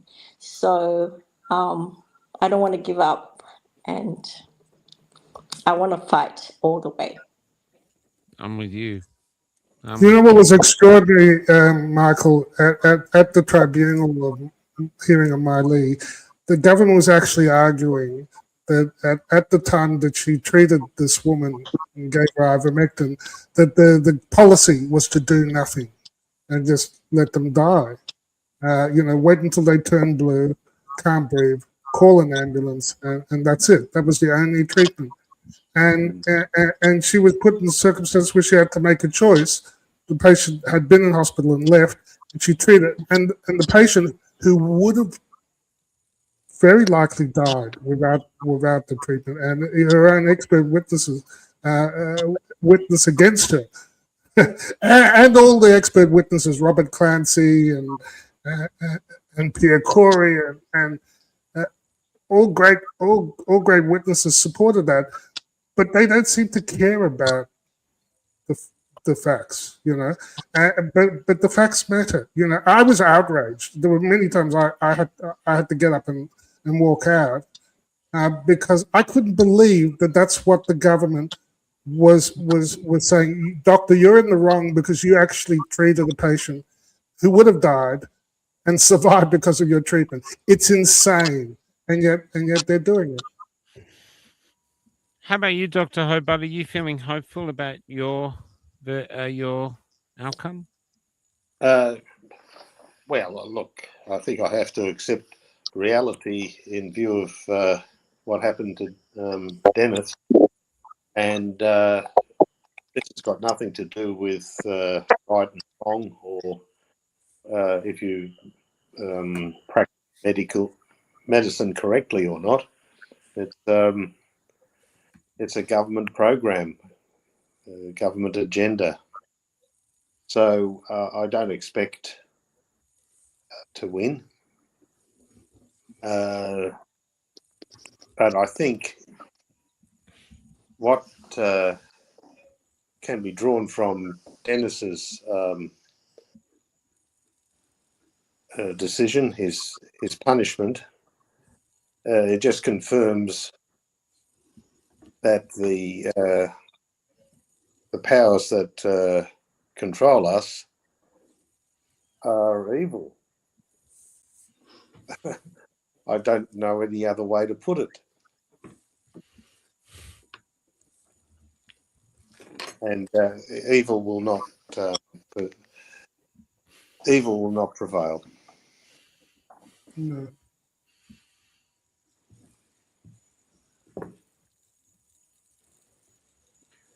A young woman once said to me, Paul's heard this numerous times, you probably all have, but I think it's really important that she did. She said that we have a moral obligation not to sell hopelessness, no matter how tight its grip. And we're all old.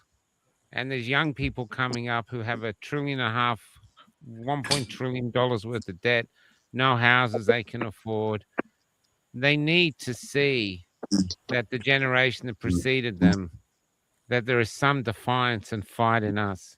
And if we're not fighting for ourselves and our own little victories, our own pile of dirt, we're fighting for them, because if all we care about in the end is our own pile of dirt, all we'll end up owning, all of us together, is dirt. And so we have to actually fight. I'm going to tell you things that I see that are really beautiful. I see grandmothers getting up in the morning and delivering 500 newspapers of the light around their local area, grandmothers and grandfathers. I see new churches filling up with young people, new churches that don't even have a church, but they're looking for a new voice, and they've got new preachers, and it's Christian this, and they're filling up. And I get invited, and I sit there and I listen to them and I watch their passion. And I think Jesus has been dead for 2,000 years. He had no internet, nothing, no Facebook, no Instagram, and he's still drawing a crowd. So there's something in his message that is still drawing people here. I see people attacking every comment now that the government does where it pushes vaccines or anything like that online. It's the people online are basically saying, bring it on.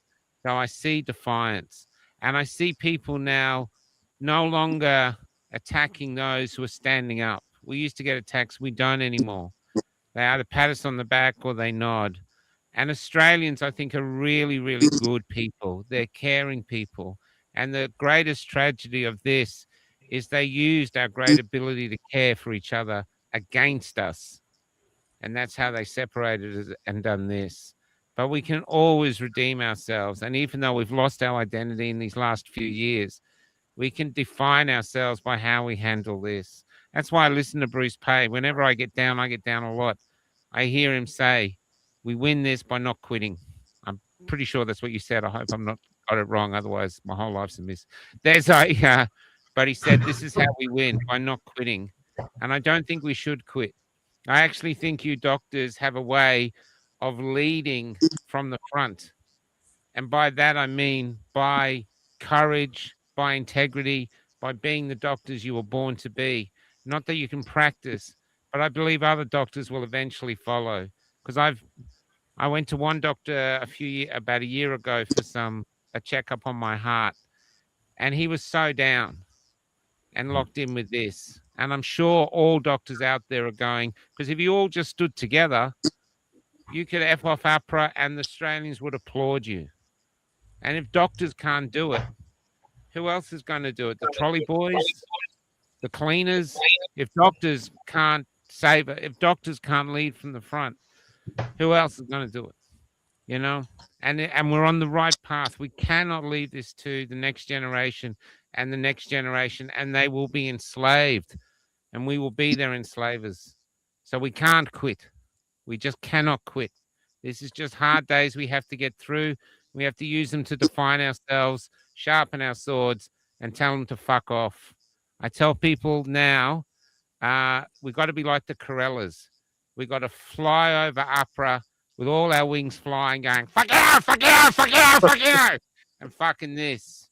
The larrikin spirit is in our souls, and it's this time we've been tested, and we have to rise to the occasion. Our forebearers have done it. Our forebearers have done it from the convict days to here, to the army, to everything. We must fight. That's why Mai Lee is, I'm such a supporter of Mai Lee. She gets out there, she does it. And it's not for ourselves. It's for the others. Yeah. I can't force you to do it, but here it is. That's why I love it when you post, Dr. Hobart. I love it. David comes on, Oosterhouse comes on, Dr. Pay does that Monday show. It's brilliant. I'm just jealous that it's not on in the evening so I can watch it. It's just such a great show. And Dennis, you're a hero, man. You're a folk hero no matter what. And we need to make you a folk hero. I'm sorry. We have to do it even if you don't want to do it. We have to make you a folk hero because doctors should be like you. Doctors should be like you. You gave the people what they wanted. You listened to the people and the people answered. That's why if you listen to that audio recording I have, I was getting calls in Melbourne going, there's a doctor offering exemptions. People were coming from everywhere. You were the people's doctor for that time. You're a great man, Dennis. I know you don't feel it, but you are, you know. And I'm honored to call you my friend. I am so honored to call Thank you you, my Michael. friend. I'm serious, As a man. practical final comment, Don't you go down after that great rant. Don't you take us down. as a practical final comment, the idea now is to slow down the machine so that it cannot escalate from deception and coercion to the next step before it collapses. That's the game now. And that's the aim of us doing what we do, is to slow the machine down so it cannot move on to direct assault before it collapses on itself. I don't like our chances, but it is something worth fighting for. I'm going to play that clip of you telling you curl your toes every time you look at me. I'll play that clip. Okay, I'm done. I like the Corellas. I like the Corellas rank. I say I've developed a bit of acquired Tourette's in the last 5 years. Because there are things that just make me fly. You know? What doesn't kill us defines us. Maybe there's an Australia out there that will be built on how we handle, even if we go collapse, who will we be in the collapse? You know, you look, Bruce is a great historian. This shit happens all the time. Things build, things collapse, but humans continue to persevere. This is our time. This is our time. And we have a great country. We're good people. We've just had 40 years of easy times that's made a lot of us weak. And we're like a ship covered in barnacles. And we need a bit of oppression to strip off those barnacles, you know? And it's our country. It's our country. We're here now. If we lose it, that's our fault, you know? And we need some cafe locked out high vis capes that we can put on. I want to see Miley in high vis. Some kamikaze blue bees. Anybody else want to say anything? Actually, Dr. Hobart, why don't you take us out with a bit of defiance? I know it's in you, brother. Well, I fully agree with exactly what you said. We have to keep fighting. Dennis has come forth he's a leader now. He always was, but he can't. You've been thrust in the spotlight, and you'll give hope to many people. I've seen the responses to the papers. Herald Sun and Daily Mail put up articles, and huge response, positive response to what you were saying, Dennis. So whether you like it or not, people love you and want to follow you, and this is important because it'll drag us out of this horrible despair, this quagmire that we're stuck in, where we have government tyranny telling us what to do about not only medical things but about everything. We have to find our way to be human again, and you've shown a way to do it. So keep going, Dennis. You hear that, Dennis? You hear that? Wise You hear that? words as always from Dr. Mark. Thanks, Thank you. Dennis. Thank you. Thanks, Dennis. If you ever get a chance to any of you, go to Dennis's place and hang out for a few hours and stuff. Gorgeous family, great fun. I've had great memories there that I miss it. I always pull in, even if I don't need anything done on the bus. There's it's great fun. And He's a you are great all guy. welcome. It's an open invitation. There you go. There you go. And he's used to big crowds turning up. So don't worry. He's had plenty of practice. Okay, gentlemen, and my darling Miley, I'm going to call it nights. We're going out with David Rakuti's song, Undo What's Been Undone. And we persevere. We take our hits and we pick ourselves up. We dust ourselves up and we persevere. I love you, Dennis. You take care, brother, and say hi to your family from me. I miss them. Same to all of you. Great, great respect from Thank the only you. person Good here, night. not a doctor. I'm ambassador of the lay people.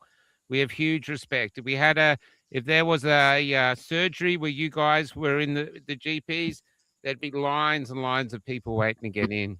You're what the Australian public want. They just don't know it yet. Good night. Good night.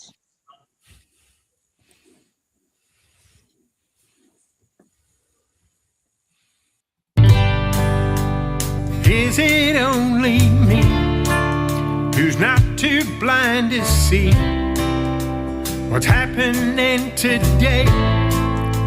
The world has lost its way. The signs are all around, in the air and on the ground. They're taking all our rights. We've been taken for a ride.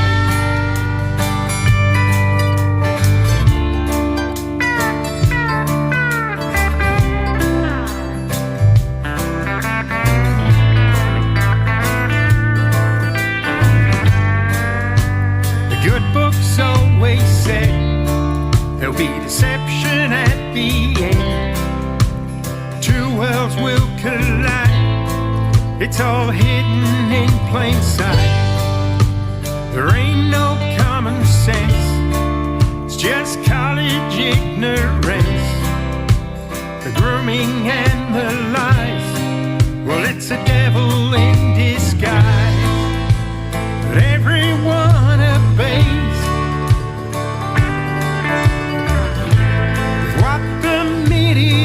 portrays. Fighting black against the white, fighting left against the right, fighting woman against man. Do you really understand? Divided we will fall, but united we'll stand tall. Together all as one. Let's undo what's been undone.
Together all as one, let's undo what's been undone.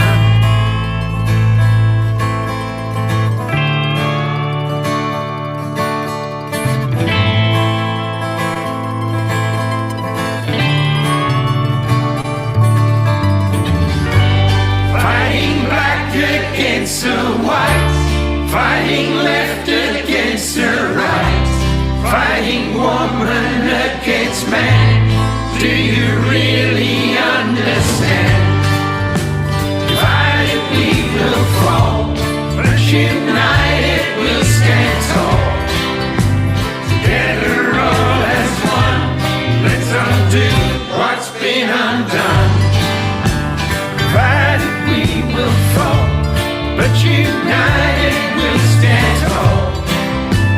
Together all as one, let's undo what's been undone. Is it only